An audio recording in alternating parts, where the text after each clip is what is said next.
ত্রিপুরায় প্রবেশকালে আমাদের ত্রিপুরার ভক্তদের অক্লান্ত পরিশ্রম, আমাদের ত্রিপুরার ভক্তরা এবং যারা শিবানন্দ বাবার সাথে সম্পূর্ণভাবে সর্বসময় থাকতেন, তাদের সাথে আমার ব্যক্তিগত যোগাযোগ ছিল। এবং তারা যখনই এই তেলিয়ামুড়াতে অবস্থান করতেন না, তখন তারা আমাকে একটা মোবাইল করে যেতেন যে বাবার কাছে যাচ্ছি।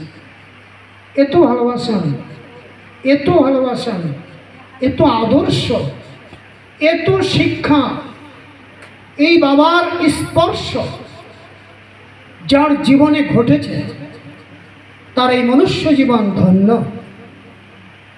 এমন মহিম মহাময় মহাপুরুষ জগতে বিরল। আমি সেই সব উদ্যোক্তাদের প্রাণ শ্রদ্ধা জ্ঞাপন করছি, প্রাণ ভরে তাদের প্রতি শ্রদ্ধাঞ্জলি জ্ঞাপন করছি।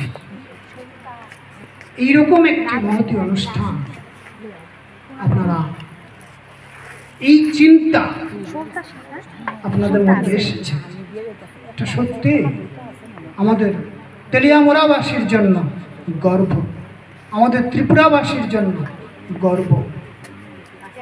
তো ষষ্ঠ অধ্যায়ের আর কয়েকটি শ্লোক বলেই আমি আলোচনায় আজ বিশ্রাম নেব। আবার আগামীকাল ঠিক সেম টাইম, যেহেতু আজ অনুষ্ঠানের প্রথম, সেই জন্য কিছু ত্রুটি থাকতে পারে। হ্যাঁ, আগামীকাল আমার আলোচনা 11টা থেকে 12টা অবধি বা যত সময় দেওয়া হয়।